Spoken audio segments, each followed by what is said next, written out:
Hi, it's Rebecca here from Precious Pages Papercraft, and today I'm sharing a layout for Papermaze, and this month I'm working with Vicki Boutin's Colour Study collection. So I kind of had an idea in my head of how I wanted this layout to look, which is always a good start when you sit down. So I've selected those 3 pattern papers there, this one here because I want to use the paint tubes, and that one there with the tags. So my initial idea was to have a page with just blues and greens and kind of turquoisey colours. So I've selected these 3 papers here, so I'm using all B sides for this one. So this is line drawing, journal and array of colours, these 3 papers.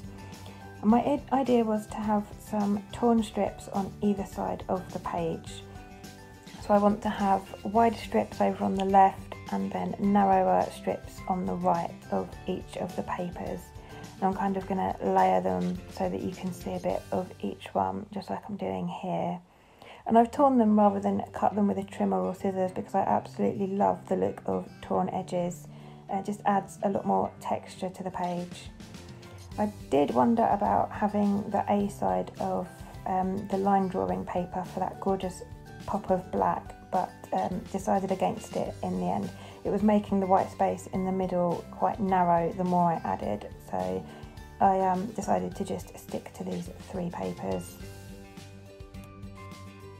I'm just using the handle of a paintbrush here just to roll that edge back on itself to create a lot more texture. In the end I do end up unravelling most of this because I decided to have my photos kind of overlapping it, and it was just too springy for my photos to stick to. So that was my plan, and then I kind of had the idea maybe I would add the strips in the middle instead with I've got 3 square photos coming down the centre. So I had a bit of a play with that, and then I decided to turn my page the other way and see how that looked. But the idea I had for the tags and the paint tubes wouldn't have worked as well with my page with the stripes going horizontal. So I went back to my original idea and just kind of having a play, and once I'm happy I just get these strips stuck together. I'm just using some double-sided tape for that. There's enough texture already going on with those rolled edges, so I didn't use any foam pads in between these layers at all. And then just going to repeat the same process over on the right hand side. So I like how the layout is coming together now. I've finally decided on my original plan, and that was to have these strips of paper either side and then have some of the tags peeking out behind my photos. So I'm just trimming them down, trying to stick to mainly the blue and green ones. And then I wanted to use these kind of paint tubes with the paint coming out, and just going to use those 3 there on the right hand side, so the blue, the green and the kind of turquoisey coloured ones. And just take a moment to trim out all the bits I don't need, and I've got to punch some holes through my tags and just decide on placement for these.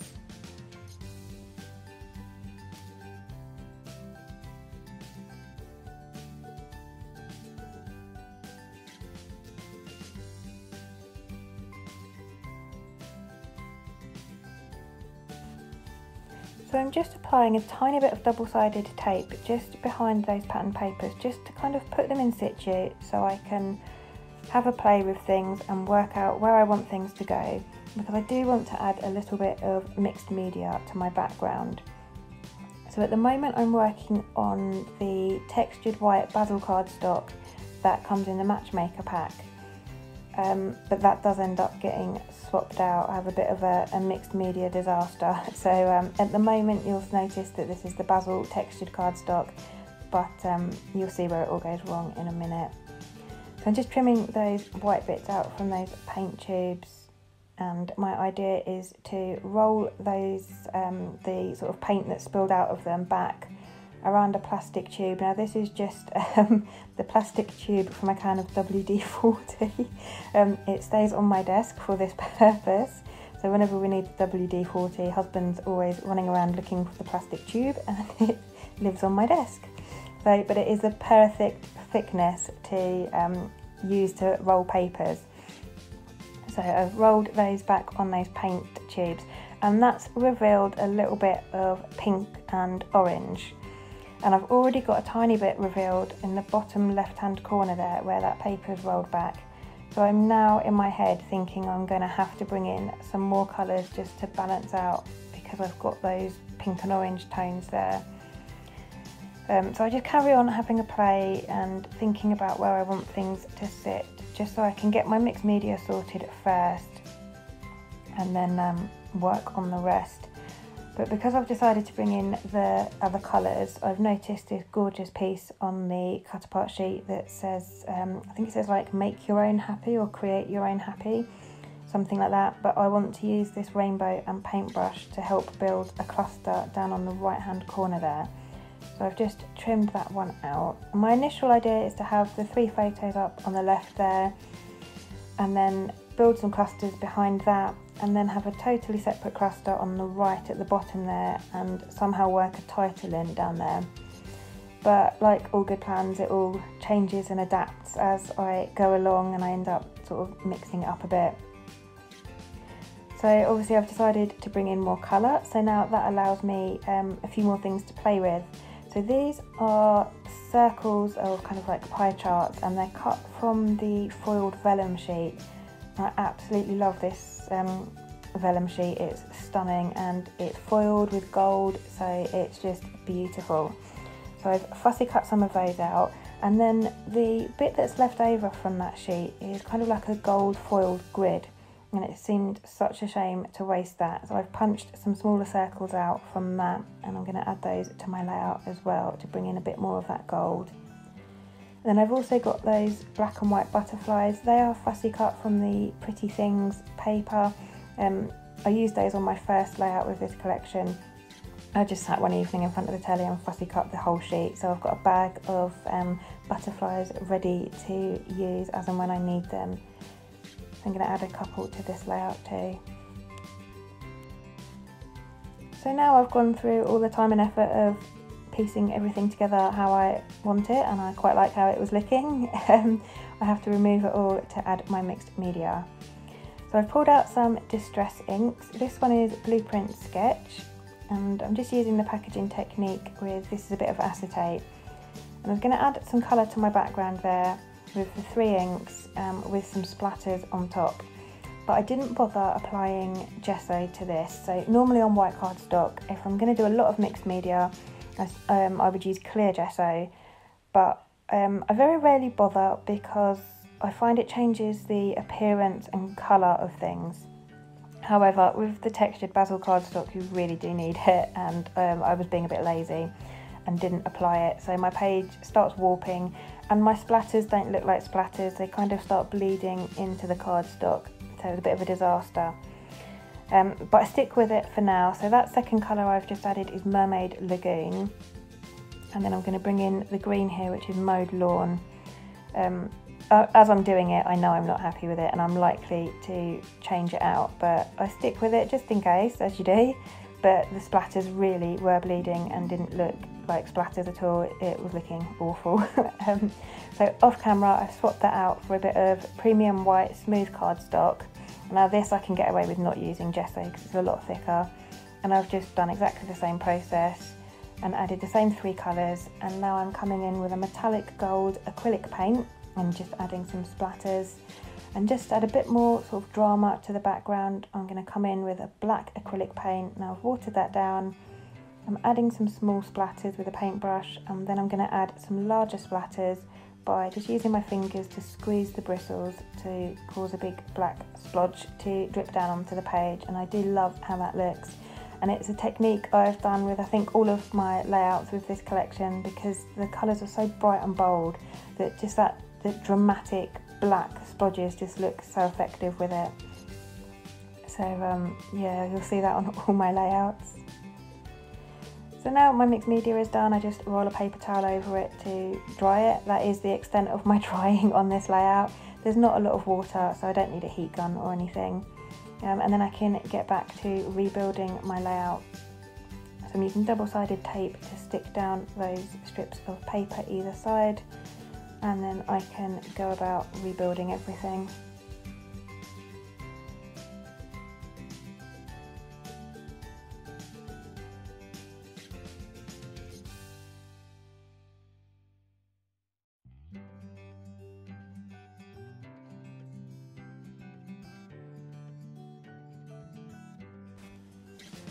So I've added some foam behind my photos, and I've had to kind of unroll the paper on the left hand side so that my photos sit nicely.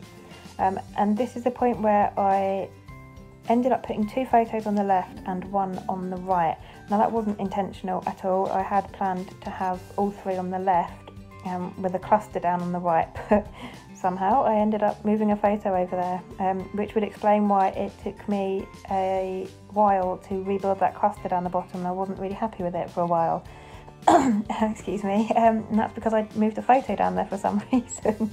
But never mind, it's okay, it balances the page out, I suppose. I've just added in those tags behind the clusters. I've got 2 on the left and 1 on the right. And now I'm just pulling out some embroidery threads in shades of blue and green to match. I keep this pot on my desk, on the shelf above my desk, because it's colours I reach for a lot, and then I've got another bag in some drawers, so I had to reach into my spares to find a darker shade of navy. And I'm just going to cut a long length of each one and kind of fold it over on itself a few times, and then thread it through the tag and trim it down, and then that just adds a bit more texture, a bit more interest to the page, and obviously a lot more colour.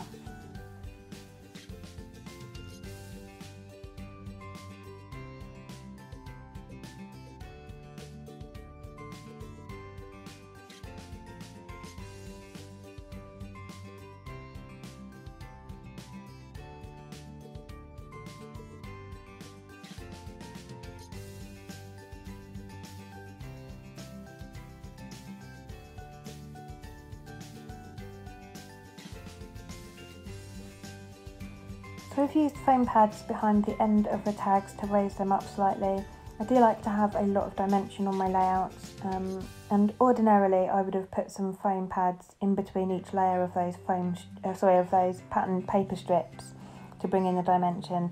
But because I knew my photos were sitting on top of them, I've had to stick them flat. So now I'm building dimension in other areas. I'm using glossy accents to stick the vellum down because it dries pretty much clear. I'm just applying a dab of the dorsi accents to the centre of each circle and then tucking those in where I want them. And then with those rolled paint pots, I'm adding foam pads to the end again to just raise those up. That rainbow piece has gone on foam tags, so I'm slowly building the dimension that I like to have. And just working my way around, getting things stuck down. The butterflies, I only ever stick the middle, the kind of body part of butterflies down, and then I leave the wings flapping again for dimension. It just makes the page look a lot more interesting, and it kind of makes them look more realistic, like they are flying. I cut the centre of that light blue tag out because it's got, is it a viewfinder I think they're called, with loads of colours in. Bit like that colour wheel patterned paper from my last layout, and it seemed a shame to waste that. So I've cut that out to use in another layout, and then I've just had to tuck that tag in just a little bit more so that you can hide that and I'm not seeing a big hole. And just continuing to work my way around getting everything stuck down. So that's the bulk of my layout done, but I want to add a few more bits from the collection. So these are the chipboard stickers. I think it's called like All This Happiness icons and stickers or something, but there's all chipboard pieces and I love those. So I've pulled out 3 black and white pieces. They're like paint splatters, and because I've already got those large black splatters on my background, I thought they would work quite well. I've then fussy cut a tab from one of the pattern papers that I've already used. I think it's the one that the rainbow and the paint tubes came from. And I've put it over to the left behind my photos there, but I don't like it and I decide it's a bit too much kind of white, it was getting lost, so that does come back off. But then I pull out 3 of the kind of phrase tabs. One says it's all good, the other says gotta love it, and one says oh boy. And in the end I settle on having those over on the top right hand side there underneath that butterfly. Then this is the icon on phase stickers, I think this is called. So I pull off a couple of kind of like holographic gold arrows to have one on either side there. I think that's all I use from that sheet, if I remember rightly. This is the sticker book. I love this. It's got about 6 or 8 pages in it and loads of things. So I pull out a couple of bulldog clips from this. I've got a big green one that goes down the bottom there, and more like a traditional black one up on the top. And then I realised I don't have a title, so I need to bring in my title. Now these are the thickers that come with this collection, and they are absolutely stunning. They're called Modern Art Chipboard Thickers, and they are probably my most favourite thickers ever. The nicest thickers I've ever seen. I just absolutely adore the colours. I'm a bit gutted I've only got the 1 pack. I might have to try and get a second pack at some point. But I have a play with where I want my title to sit. I tried it above the rainbow, then I moved it over to the left there to bring a bit more colour to that section, but decided to move it back over to the right. So I get that stuck in place over there. And I've just got my title as paint because my photos were of my little boy painting. And on this particular day, this was last year, I took these photos, he'd woken up and kept asking to paint constantly, repeatedly, paint, paint, mummy, wanna paint, mummy, wanna paint. But I always do painting in the kitchen where I can clean it up easier, and my husband was having a lay-in, as he does every weekend, so he had to wait about 4 hours before he could do his painting. So I've gone with the word paint for my title because I must have heard it about 100 times that morning. And now I just want to add some white splatters to finish my layout off, just mainly on the blue strips either side. Lesson to learn there, don't use dorsi acetate to try and mix white paint, it will make your paint dirty. This is white gesso I've used actually instead of paint. I just find it dries a bit more whiter than my acrylic white paint. So I just add some splatters to the white sections either side there. And then because I've got that big black splatter on the left, I feel like I need another one up on the top right there. So thankfully it fell in the right place, and I've just balanced those out a little bit. And I'm pretty much certain that is me done. So a very, very busy layout for me again with this collection. There's something about this collection, I just keep making busy layouts. I have to try and make my next one a bit more kind of stripped back in my normal style. But I hope you've enjoyed watching this. I hope you're inspired by this collection. It really is stunning and possibly my favourite collection of the year so far. So I'll leave you with the close-ups. If you want any product links to the stuff I've used, I'll leave the blog link in the description box below, so that will take you directly to all the products. So thanks very much for watching, and I'll see you next time.